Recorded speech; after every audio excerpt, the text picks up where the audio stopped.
की कृपा करें ताकि आप अमर वाणी से प्रेरणा प्राप्त करके लोग जीवन की अनमोल सांसों का उपयोग करके इस मनुष्य शरीर को सफल, सार्थक और कामयाब बना सकें।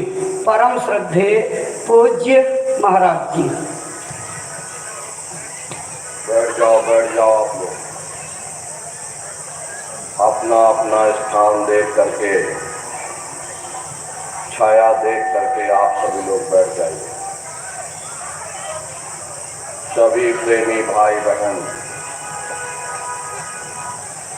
प्रेम के साथ में मालिक के पावन नाम का उच्चारण करेंगे। बोलो जय गुरुदेव।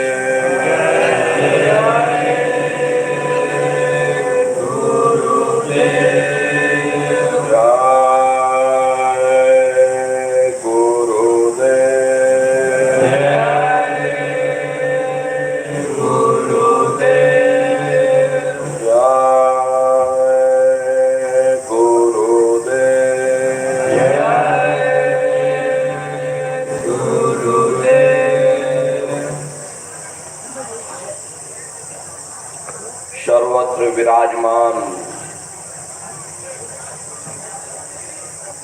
शब्द स्वरूप परम पूज्य स्वामी जी महाराज के श्री चरणों में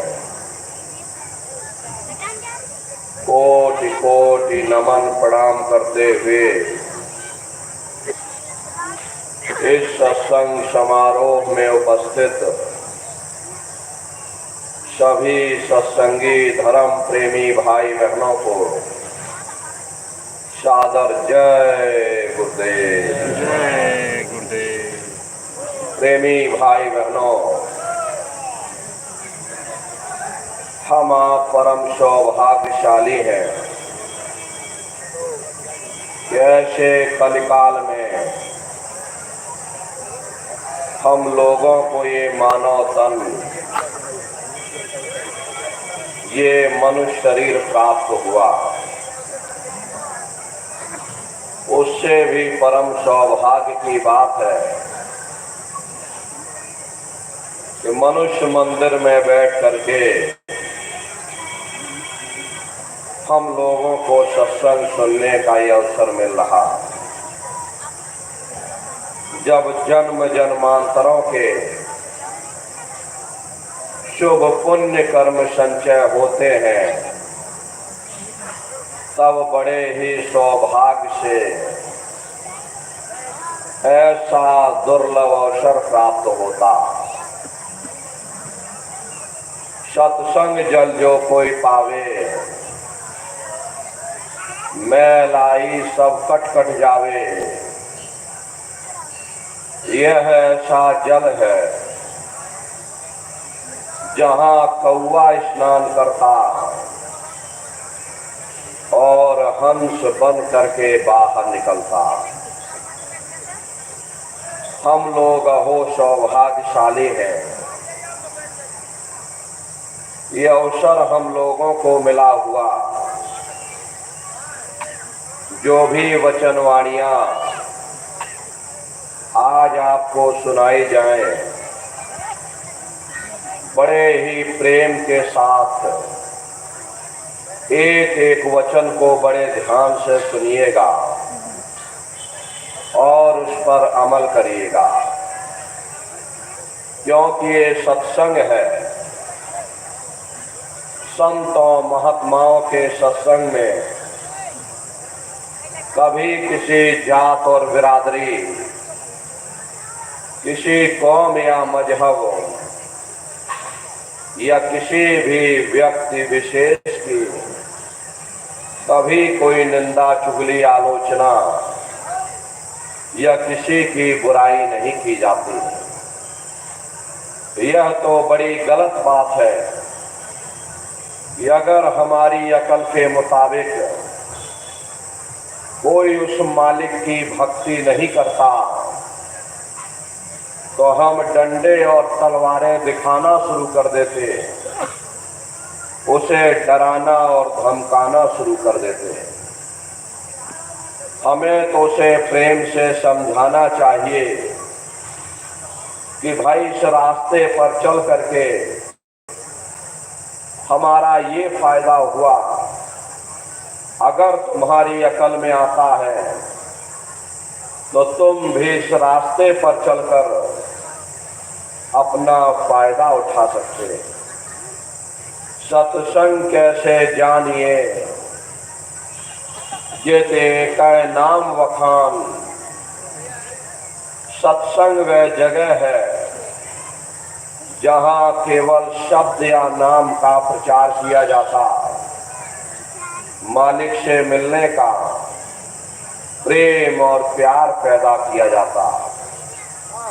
इसीलिए प्रेमी भाई बहनों, संतों महात्माओं के सत्संग में कभी किसी जात और बिरादरी, किसी कौम या मजहब या किसी भी व्यक्ति विशेष की कभी कोई निंदा, चुगली, आलोचना या किसी की बुराई नहीं की जाती। हरे नर नारियों, जब हम लोग इस संसार में पैदा हुए तो ना कोई जात और बिरादरी लेकर के आया, ना कोई कौम या मजहब लेकर के आया, ना कोई अपना नाम लेकर के आया। सिर्फ नंगे रोते हुए हम लोग इस संसार में पैदा हो गए। बाद में जो औजार उस परम पिता परमात्मा ने बख्शे, मन, बुद्धि और चित्त, उससे जब हमारे अंदर चेतना आ गई, तब हमारा नाम पड़ गया, कर्म के अनुसार हमारी जाति बन गई। धीरे धीरे हमारा फैलाव दुनिया में होता चला गया। आवाज कम करो भाई, सेट कर लिया करो पहले से। हमने बाल बच्चे बना लिए, हमने रिश्ते नातेदार बना लिए, हमने कुटुंब परिवार वाले बना लिए, हमने जमीन जायदाद हासिल कर ली और इसको अपना समझ करके हम आप यहीं पर बैठ गए। फिर जब जाने का वक्त आया तो फिर आपको यहाँ से नंगा करके भेज दिया गया। ना आपके साथ आपका नाम गया, ना आपके साथ जात और बिरादरी गई, ना आपके साथ ही जमीन जायदाद गई। हर जिस छाया को प्राप्त करने के लिए आपने अपना पूरा जीवन गुजार दिया, तो ना माया हाथ में आई और ना छाया हाथ में आई। खाली हाथ आए थे और खाली ही हाथ आपको यहाँ से वापस भेज दिया गया। कहने का मतलब ये है कि उस परम पिता परमात्मा ने अति दया और कृपा करके आपको यह मानव तन दे दिया, ये मनुष्य शरीर दे दिया और आपको स्वतंत्र कर दिया गया कि भाई मैंने तुमको यह मनुष्य शरीर दिया है तुम्हारी जीवात्मा के रहने के लिए। मैं तुम्हारी जीवात्मा को इस मनुष्य शरीर में बंद करता हूँ। तुम मेरे मकान के द्वारा उस मालिक की भक्ति करके अपनी जीवात्मा का कल्याण करा लेना। मैंने कुछ समय के लिए ये किराए का मकान तुमको दिया, जब समय पूरा होगा मैं अपने सिपाहियों को भेजूंगा, उस समय पर तुम मेरे मकान को खाली कर देना। उस समय न जमीन जायदाद काम आएगी, न रुपया पैसा काम आएगा। मन को, बुद्धि को, चित्त को और इस जीवात्मा को निकाल करके इस शरीर से बाहर कर दिया जाएगा। ये शरीर आपका यहीं जमीन पर गिर पड़ेगा, क्योंकि जीवात्मा के निकल जाने के बाद में ये शरीर सिर्फ एक माटी का पुतला है, उससे ज्यादा कुछ भी नहीं। आप इस मिट्टी के पुतले को ले जाकर शमशान भूमि पर जला करके राख कर दोगे। अरे आपकी कौम, आपका मजहब, आपकी जात और बिरादरी उसी शमशान भूमि पर जल करके राख हो जाएगी। जिस जात और बिरादरी के लिए आप रात दिन लड़ते झगड़ते थे, जिस धन दौलत को पाने के लिए आपने न जाने कितने बुरे खोटे कर्म किए, तो मौत के समय में ना ये जात बिरादरी काम आई, ना ये धन दौलत काम आया, सब कुछ आपका यहीं छूट गया। और इस जीवात्मा को ले जा करके धर्मराज की कचहरी में पेश कर दिया गया। पलक झपकते ही तुम्हारे अच्छे बुरे कर्मों का हिसाब किताब हो जाएगा। धर्मराज तुमको सजा सुना देंगे, ले जाओ इनको फलाने नरक में डाल दो, क्योंकि मैंने इनको मौका दिया था जब ये माँ के गर्भ में उल्टे लटके हुए थे। उस समय परमात्मा से अरदास करते थे कि हे परमात्मा, मुझे एक बार मौका दे दो, हम भजन करेंगे, भक्ति करेंगे, हम अपनी जीवात्मा का कल्याण करेंगे। परमात्मा ने जब तुम्हारी पुकार सुन ली, तुमको मानव तन दे दिया, तो इस मनुष्य रूपी मंदिर में बैठ करके तुमने अपने कीमती समय को और श्वासों की पूंजी को बर्बाद कर दिया। प्रेमी भाई बहनों, इस दुनिया में हित मित भाई बंधु, रिश्ते नातेदार, कुटुंब परिवार वाले, इनमें से कोई भी चीज तुम्हारी इस जीवात्मा को इस अधोगति से बचा नहीं सकती। हम कौन हैं, हम कहाँ से आए हैं और हमें जाना कहाँ है, यह मानव मात्र के लिए एक जटिल प्रश्न बना हुआ। इस प्रश्न का हल तब तक नहीं होगा जब तक इस धरा भूमि पर कोई संत महात्मा फकीर न मिल जाए। इसीलिए वह मालिक अति दया और कृपा करके संतों महात्माओं को इस धरा भूमि पर भेजते हैं। संत महात्मा फकीर यहाँ पर आकर के जीवों को समझाने की कोशिश करते कि भाई वो परमात्मा है, वो आपको मिलेगा, जीते जी मिलेगा, इसे मनुष्य शरीर में मिलेगा। इसे मनुष्य शरीर के अंदर जाकर परमात्मा से मिलने का वह एकमात्र दरवाजा है, और उस दरवाजे का भेद केवल संतों महात्माओं को ही प्राप्त है। ये दुनिया के लोग, दुनिया की आवाम जनमानस भौतिकता के ज्ञान को पढ़ करके अहंकार में डूबे रहते कि हमसे बड़ा कोई ज्ञानी नहीं। लेकिन उन बेचारों को नहीं मालूम कि जहाँ दुनिया का ज्ञान समाप्त होता है, उसी के सिर की चोटी से ये आध्यात्मवाद, आत्मा और परमात्मा का ये गूढ़ ज्ञान, रहस्य विज्ञान प्रारंभ होता। उस विज्ञान को पाने के लिए सबसे पहले यह जरूरी है कि पहले आप मानवतावादी बने, मानव धर्म और मानव कर्म को अपनाएं।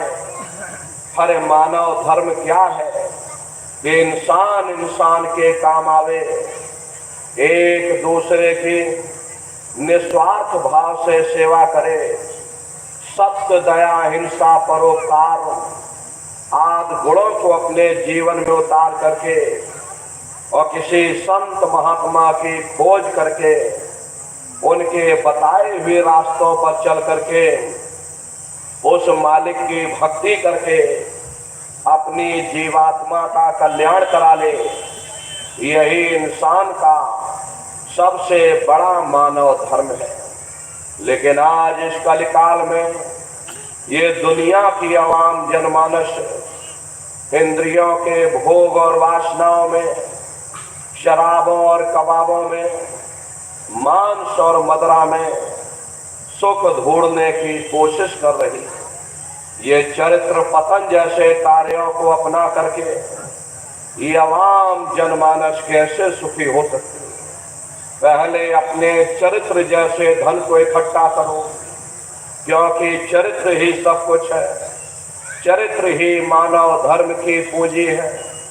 ये दुनिया भर के रगड़े झगड़े, पिता पुत्र में लड़ाई, आदमी औरत में लड़ाई, घर परिवार में लड़ाई, समाज में लड़ाई, जातियों में लड़ाई, मुल्क में लड़ाई, अरे न नारियों, ये इंसानों का काम नहीं, ये हैवानों का काम है। इसलिए पहले आप इंसान बनो, चरित्रवान बनो, महात्माओं के समीप आओ। वे जो दया का प्रसाद दें उसे खुशी खुशी लेकर के अपने निज घर को जाओ, जहां न फिर जन्मना है और न ही फिर मरना। इसीलिए हमारे गुरु महाराज परम संत बाबा जय गुरुदेव जी महाराज ने आवाम जनमानस के बीच में ये आवाज लगाई है, ऐ इंसानों, तुम अपने दीन ईमान पर वापस आ जाओ और इस जिस्मानी मंदिर में बैठ करके भगवान का सच्चा भजन करो, खुदा की सच्ची इबादत करो, जिससे तुम्हारी ये जीवात्मा नरकों में जाने से बच जाए। अरे हम माने ना माने, लेकिन संत महात्मा त्रिकालदर्शी होते, वे सब कुछ जानते हैं। अगर हम उनके वचनों को मान जाएंगे तो हम लोग बच जाएंगे, नहीं तो खाई और खंदक में जाकर गिर जाएंगे। इसीलिए अभी वक्त है उस मालिक से सच्ची प्रार्थना करने का, खुदा के सामने अपने गुनाहों की माफी मांगने का। धर्म मजहब के नाम पर लड़ने झगड़ने का नहीं, जात और बिरादरी के नाम पर लड़ने झगड़ने का नहीं। अरे हमने बहुत लड़ दिया, बड़े बड़े झगड़े और फसादें की, बड़ी बड़ी नुक्ताचीनी की, सिवाय नफरत के हमको क्या मिला? नफरत की ऐसी ज्वाला जली जिसमें घर जल गया, परिवार जल गया, समाज जल गई, जातियां जल गई, अब सारा देश जल उठा। इसीलिए सारी मानवता बहुत थक गई। हर कोई ऐसी छांव चाहता जहां उसे ठंडक मिले, शांति और सुकून मिले। ये सब वहीं मिल सकते हैं जहां शांति के संदेश होते, सुकून के संदेश होते, मानव धर्म और मानव कर्म के संदेश होते। और ये संदेश केवल संत महात्मा फकीर देते, जो समदर्शी होते, जो समस्त जीवों के अंदर उस प्रभु के अंश को देखते। ऐसे समदर्शी उन महात्माओं की खोज करो। ये मत देखना कि महात्मा किस जाति के हैं, महात्मा किस बिरादरी के हैं। अरे जातियां कर्म के अनुसार बनाई गई, जन्म के अनुसार नहीं। मनुष्य की एक ही जाति है, वो है मानव जाति। और इसी मानव जामे में बैठ करके हमें उस मालिक की भक्ति करनी है।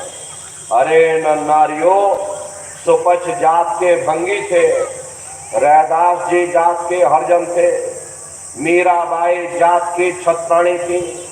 अगर वे सब उस मालिक को प्राप्त कर सकते तो आप भी उस मालिक को प्राप्त कर सकते हैं।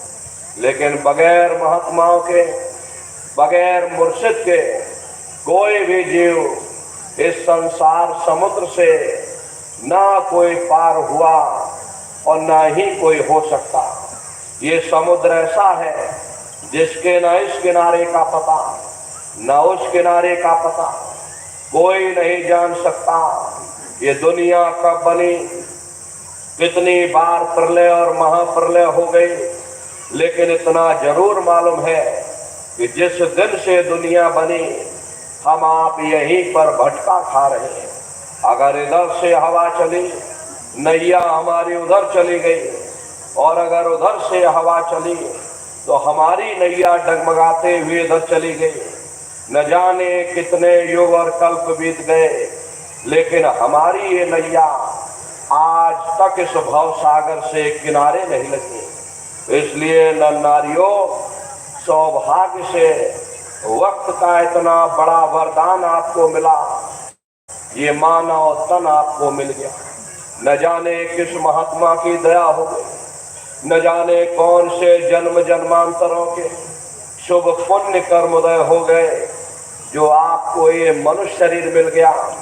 अरे अब की बार मौका मिल गया, समय रहते हुए अपनी जीवात्मा के कल्याण के लिए थोड़ा बहुत विचार करिएगा, वरना ये समय तुम्हारा निकलता चला जा रहा है। मिले नरदेह तुमको, बनाओ काज कुछ अपना, बचो मत आए जग में, जानियो रैन का सुपना। हरे नर नारियों, जैसे रात में हम लोग स्वप्न देखते हैं, हालांकि उस समय पर हमें स्वप्न सच मालूम पड़ता, असली प्रतीत मालूम होता, लेकिन जब हम सुबह उठते हैं, जब हमारी आँख खुलती, तब हमें होश आता है, नहीं भाई हम तो स्वप्न देख रहे थे, ये सब भ्रम है।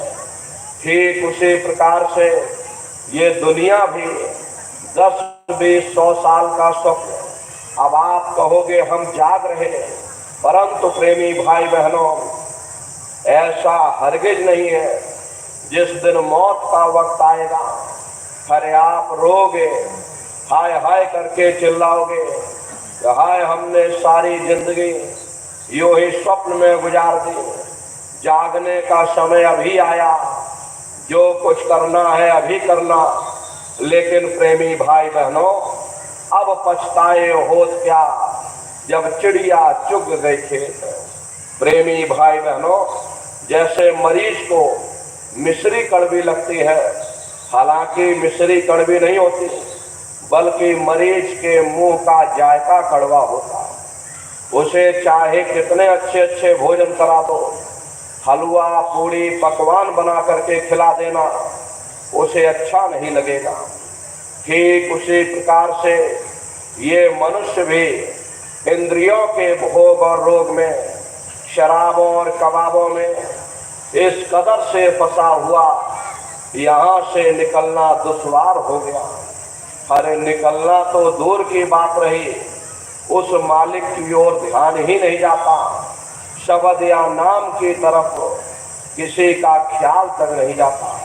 और अगर भूले भटके चला भी जाए तो ये दुनिया की लज्जतें, दुनिया की वासनाएं, दुनिया का मोह और प्यार हमें खींच करके वापस दुनिया में लाकर डाल देता। महात्मा करे तो करे क्या, अरे महात्मा दवा देते हैं मगर आप लोग खाते ही नहीं। जैसे डॉक्टर मरीज को दवा देता, और अगर मरीज खाए ही ना तो बताओ वह स्वस्थ कैसे हो सकता।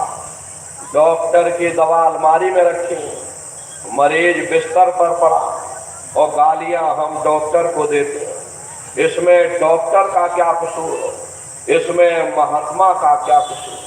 प्रेमी भाई बहनों, जब तक हम अपने आप की गलती नहीं देखेंगे, हम कभी कामयाब नहीं हो सकते।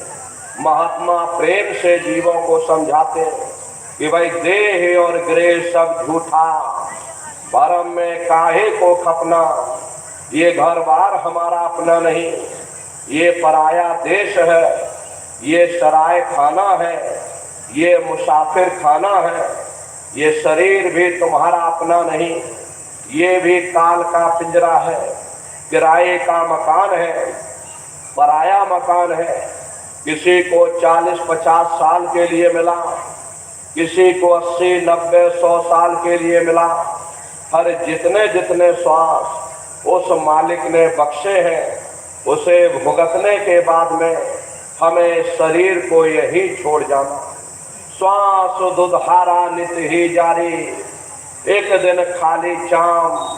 हरे प्रेमी भाई बहनों, एक तालाब पानी से चाहे कितना भी क्यों ना भरा हो, आप एक छोटी सी नाली काट कर खोल दो तो सारा पानी ही तालाब से बाहर निकल जाएगा। ठीक उसी प्रकार से हमारा ये शरीर भी श्वासों का भंडार है।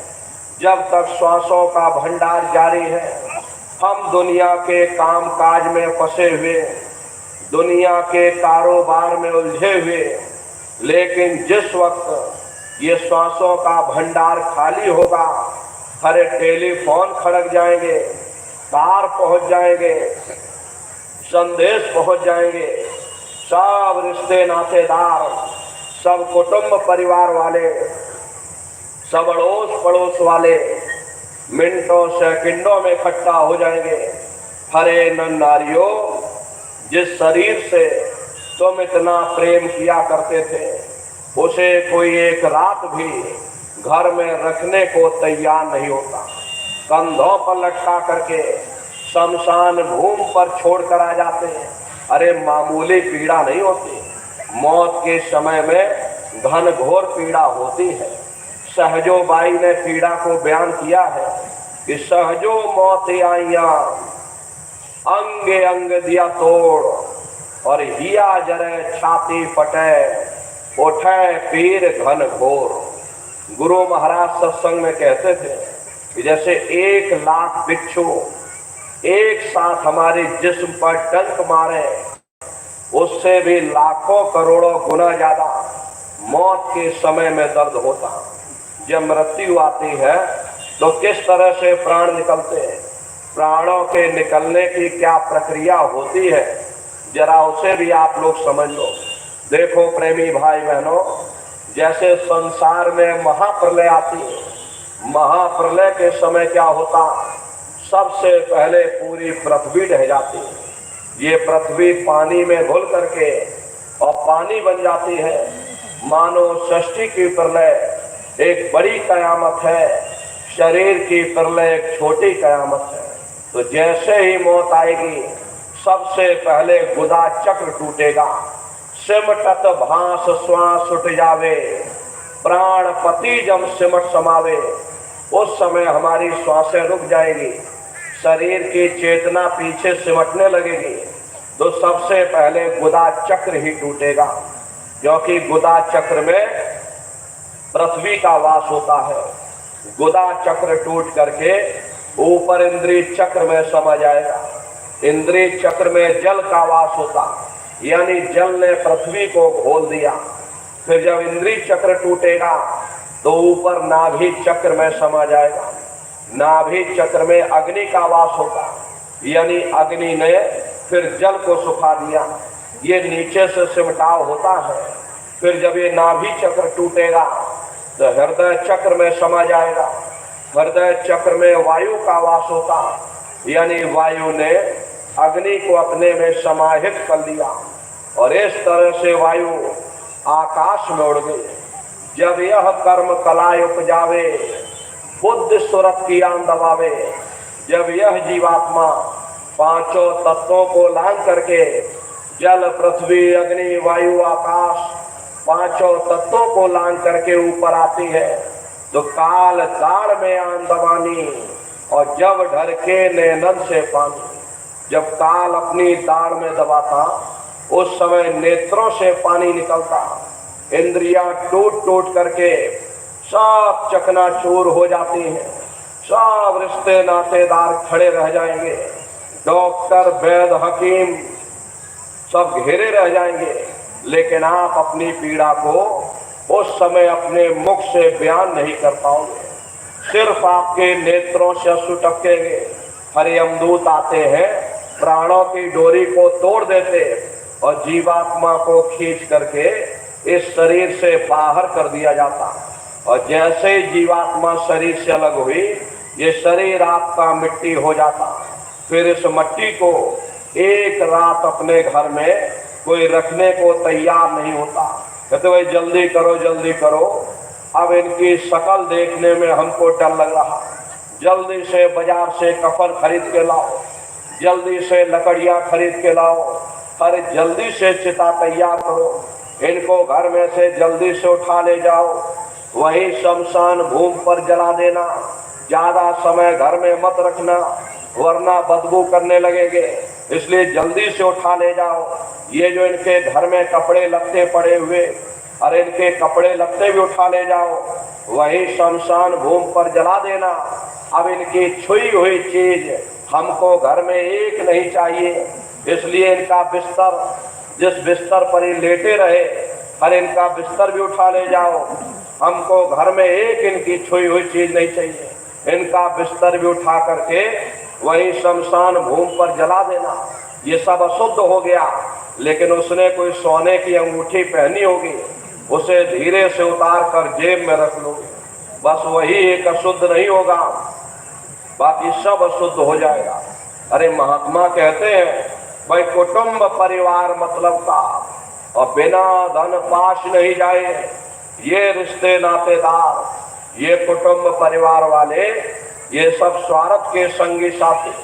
हरे नारियों, आज तुम्हारी जेब में पैसा है तो सब जैसे तैसे तुमसे रिश्तेदारियां कायम कर लेंगे।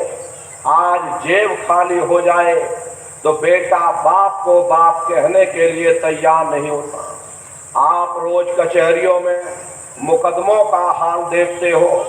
यदि किसी पिता ने बंटवारा करते समय किसी भी बेटे को 1000 रुपया कम दे दिया या 1 बीघा जमीन कम दे दी, तो बेटा बाप का दुश्मन बन जाता, उसे ले जाकर कचहरियों में खड़ा कर देता। अरे अपना यहाँ क्या है? ये स्वार्थ के संगी साथी प्रेमी भाई बहनों, कोई तुमको याद करने वाला नहीं रहेगा। 13 दिन बाद 13वीं मना दोगे, लड्डू पूड़ी पकवान बना करके आप खिला दोगे, वो भी इसीलिए मनाओगे क्योंकि समाज क्या कहेगा, नात रिश्तेदार क्या कहेंगे। तो अपने मान सम्मान को बचाए रखने के लिए थोड़ा बहुत खर्चा कर दोगे, फिर कोई तुमको याद करने वाला नहीं रहेगा। अभी बूढ़े बुजुर्गों से पूछा जाए क्या तुमको तुम्हारे माँ बाप की याद आती है? कहेंगे भाई नहीं आती। अरे क्यों नहीं आती? तुम्हारे माँ बाप थे, तुमको पाला पोसा बड़ा किया, खुद भूखे रहे होंगे, तुम्हारा पेट पाला होगा, तुमको तुम्हारे माँ बाप की याद क्यों नहीं आती? क्योंकि तुम्हारे सामने तुम्हारे लड़के बच्चे हो गए, तुम्हारे नाती पोता पंती और संती हो गए, इसलिए तुम अपने माँ बाप की यादों को भूल गए, नई यादों में बस गए। ऐसे ही प्रेमी भाई बहनों, एक दिन सब तुमको भूल जाएंगे, कोई किसी को याद करने वाला नहीं। ये कहानी तो यहाँ समाप्त हो गई। उधर देखो क्या होता, तुम्हारी जीवात्मा को ले जा करके धर्मराज की कचहरी में पेश कर दिया जाएगा। वहाँ पलक झपकते ही तुम्हारे अच्छे बुरे कर्मों का हिसाब किताब हो जाएगा। धर्मराज तुमको सजा सुना देंगे, ले जाओ इनको फलाने नरक में डाल दो, क्योंकि मैंने इनको मनुष्य शरीर दिया था। जब ये माँ के गर्भ में उल्टे लटके थे, उस समय ये परमात्मा से अरदास करते थे, हे परमात्मा मुझे एक बार मौका दे दो, एक बार मनुष्य शरीर दे दो, हम भजन करेंगे, भक्ति करेंगे, हम अपनी जीवात्मा का कल्याण करेंगे। परमात्मा ने जब तुम्हारी पुकार सुन ली, तुमको मनुष्य शरीर दे दिया और कह करके भेजा था, वही ये मनुष्य शरीर मैं तुमको कुछ समय के लिए दे रहा हूँ। तुम अपनी जीवात्मा को इस मनुष्य शरीर में बैठा करके मालिक की भक्ति करके समय रहते अपनी जीवात्मा को जगा लेना। मैंने कुछ समय के लिए ये किराए का मकान तुमको दिया, ये तुम्हारा अपना नहीं है। अगर ये शरीर तुम्हारा होता तो हमेशा तुम्हारे पास रहता। ये उस मालिक ने तुमको किराए का मकान दिया तुम्हारी जीवात्मा को बैठाने के लिए। भाई तुम अपनी जीवात्मा को मेरे किराए के मकान में बैठा करके और मालिक की भक्ति करके समय रहते अपनी जीवात्मा को जगा लो, अपने घर वापस चले जाओ। एक समय ऐसा आएगा जब समय तुम्हारा पूरा हो जाएगा, मैं अपने सिपाहियों को भेज दूंगा, उस समय मेरे किराए के मकान को तुम मुझे वापस लौटा देना। लेकिन जैसा साफ सुथरा मैंने तुमको किराए का मकान दिया, वैसा ही साफ सुथरा तुम मुझको वापस देना। लेकिन किराए के मकान में बैठ करके इन्होंने अच्छे बुरे कर्म कर डाले, कर्मों के भंडार इसमें भर दिए, मेरे मकान को इन्होंने गंदा कर दिया, इसलिए कर्मों की सजा इनको मिलेगी। ले जाओ इनको फलाने नर्क में डाल दो। अरे महात्मा कभी झूठ नहीं बोलते। महात्माओं ने जब साधना किया, साधना करके जब ऊपर गए, ऊपर जा करके जब उन्होंने नरकों का हाल देखा, तो हमारी आपकी जानकारी के लिए उन्होंने उन किताबों में लिख दिया, लोह के खम्भ तपत के माही, और जहाँ जीव को ले चिपटाई वहाँ लोहे के खम्भे अग्नि से धधक धधक कर लाल हो रहे। ऐसे खोटे जीवों को उन खम्भों में चिपटाया जाता, जीव हाय हाय करके तड़पता है, तड़प तड़प जीव ज्वलम बुखारी, और तपत खम्भ दुख उपजे भारी। असहनी वेदना होती, असहनी दुख दर्द होता, जीव वहाँ रोता चिल्लाता रहता, वहाँ कोई तुम्हारी पुकार सुनने वाला नहीं, कोई तुम्हारी दर्द भरी आवाज को सुनने वाला नहीं। अरे नारियों, ये दुर्दशा क्यों हो गई? क्योंकि हम लोग मनमुखी हो गए, मन के कहे पर चलने लगे, मन के कहे पर चल करके अच्छे बुरे कर्म करने लगे। कर्मों का ये जखीरा अंबार के अंबार हमने अपने सिर पर लाद लिए, आज उन्हीं कर्मों का भोग पा रहे हैं। अरे महात्मा कहते हैं, भाई नरक अनेक और है, कहाँ लग कहूँ बखान, दुख भोगते यह जीव जो जाने जो भोग समान। कहते भाई एक नरक नहीं, ऐसे वहाँ अनेकों अनेक नरक बने हुए, अलग अलग खोटे पाप कर्मों के वहाँ पर अलग अलग नरक बने हुए। ये जीव अपने अपने कर्म के अनुसार अनंतों अनंत युगों तक, वर्षों की बात नहीं कर रहे, अनंतों अनंत युगों तक जीव नरकों की यातनाएं भोगता रहता, और नरकों की यातनाएं भोगने के बाद इसी जीवात्मा को सीधे मनुष्य शरीर नहीं मिलता, बल्कि से 4 खान और 84 लाख योनियों में डाला जाता। ये 4 खान 84 लाख योनियां, ये कोई मामूली योनियां नहीं होती। 4 खान का मतलब होता है अंडज पिंडज उपमज स्थावर। ये 4 खाने हैं। पहली श्रेणी पेड़ पौधों की होती, जिनके अंदर पानी का तत्व मौजूद होता। कभी ये भी मनुष्य हुआ करते थे, लेकिन आज अपने कर्मों का भोग पा रहे, एक जगह पर खड़े हुए। दूसरी श्रेणी कीड़े और मकोड़ों की आती, जिनके अंदर पृथ्वी और अग्नि का तत्व मौजूद होता। तीसरी श्रेणी पंछियों की आती, चौथी चौपाए जानवरों की आती, पांचवी स्वयं इंसान की आती, जिसके अंदर 5 तत्व जल पृथ्वी अग्नि वायु आकाश 5 तत्व मौजूद होते हैं। ये 4 खाने हैं, इनकी अलग अलग 84 लाख योनियां हैं।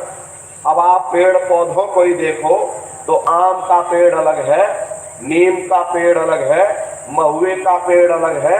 ऐसे अलग अलग प्रजातियों के कीड़े मकोड़े, अलग अलग प्रजातियों के पशु पंछी, कुल मिलाकर 84 लाख योनियां।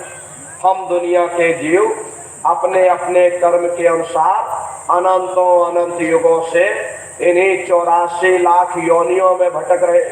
अरे कई जन्म भय कीट पतंगा, कई जन्म भय मीन कुरंगा, कई जन्म पंखे सरपोयो, कई जन्म है वर वृक्ष जोयो, मिल जगदीश मिलन के बरिया, और चिरंकार यह देश सजरिया। करोड़ों करोड़ युगों से हम आप नरकों की यातनाएं भोगने के बाद फिर कभी कीड़े पतंगों की योनि में डाले जाएंगे, कभी पेड़ पौधों की योनि में, तो कभी पशु और पंछियों की योनि में। अरे मामूली कष्ट नहीं होता। अरे हम आपको गर्मी लगती, सर्दी लगती, गर्मी लग गई तो हम छाया में चले गए, सर्दी लग गई हमने मोटे कपड़े पहन लिए, बीमार हो गए हम आप तो हम लोग अस्पतालों में चले गए, दवाइयाँ ले आए। लेकिन उन बेचारे जानवरों को देखो, एक एक निवाले के लिए दर बदर ठोकरें खा रहे। किसी का हाथ कट गया, किसी का पैर कट गया। बैलों को ही देख लो, वे बेचारे बीमार बैल, मुंह में से फंसू कर निकल रहा, गर्मी लगती बरसात में बीमार हो जाते हैं, मुंह से फंसू कर निकलने लगता। लेकिन टनों बोझा उनके ऊपर लाद दिया जाता, पीछे से सोटा मारा जाता, मामूली कष्ट नहीं होता। अरे उनको भी दर्द होता, उनको भी तकलीफ होती, लेकिन वे बेचारे बेजुबान जानवर कुछ बोल नहीं पाते, कुछ बता नहीं पाते। हम लोगों के अंदर जुबान है, हम लोग बोल बता देते, वे सिर्फ रोते और चिल्लाते रहते। कौन उनकी पुकार सुनने वाला, कौन उनकी दर्द भरी आवाज को सुनने वाला, कौन सी अदालत में जाकर के वे बेचारे दरवाजा खटखटाएं, कौन मजिस्ट्रेट उनकी फरियाद को सुनेगा। अरे प्रेमी भाई बहनों, कोई सुनने वाला नहीं, तो मामूली कष्ट नहीं होता। 84 लाख योनियों में घनघोर पीड़ा होती है। हम दुनिया के जीव अपने अपने कर्म के अनुसार नरकों की यातनाएं भोगने के बाद फिर करोड़ों करोड़ वर्षों तक इन्हीं 84 लाख योनियों में भटकते हैं।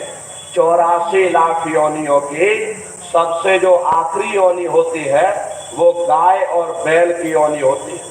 गाय स्त्री का रूप लेती है और बैल पुरुष का रूप लेते।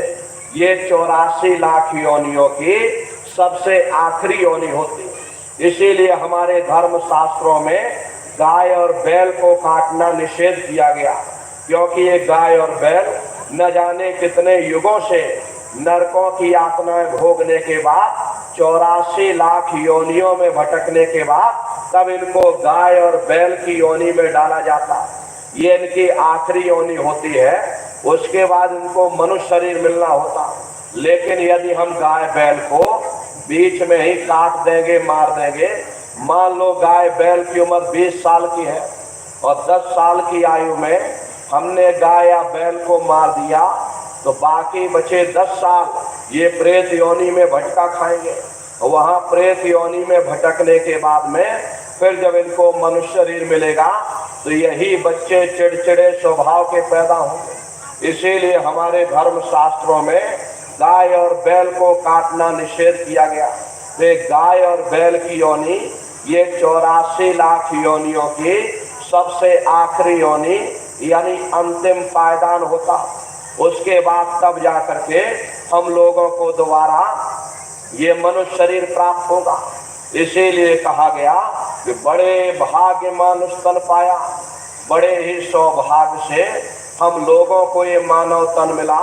बड़े से बड़े देवी देवता भी इस मानव तन को पाने के लिए तरसते, क्योंकि इन 84 लाख योनियों से, उन नरकों से निकलने का केवल एक ही रास्ता है, वह केवल मनुष्य का शरीर है। इसी मनुष्य मंदिर में बैठ करके हम उस मालिक की भक्ति कर सकते हैं। इसीलिए संतों महात्माओं ने इस पंच भौतिक शरीर को सच्चा हरि मंदिर कहकर याद किया कि हरि मंदिर यह शरीर है, ज्ञान रतन प्रकट होए, ये असली हरि मंदिर है।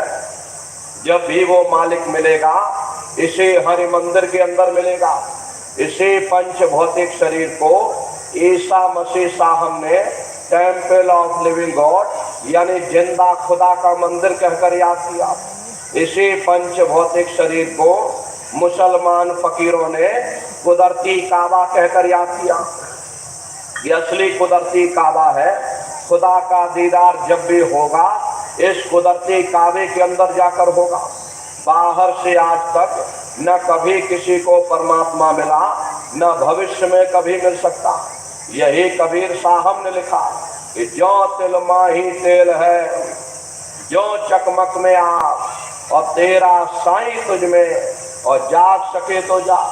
जिस तरह तिल में तेल होता, पत्थर में अग्नि होती, ठीक उसी तरह से वो मालिक हर एक के घट घट में, हर एक के वजूद के अंदर बैठा हुआ।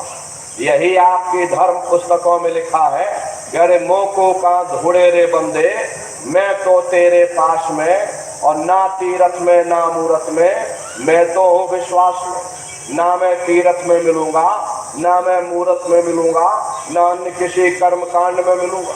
मैं जब भी मिलूंगा तो मैं तुम्हारे अंदर मिलूंगा। इसलिए प्रेमी भाई बहनों, अपने वजूद के अंदर जाकर के उस परमात्मा की खोज करो। समय रहते अपनी जीवात्मा को शब्द के साथ जोड़ दो। सुरत शब्द नाम की कमाई करना, सब जतन दूर अब धरना। कोई दूसरा उपाय करने की जरूरत नहीं।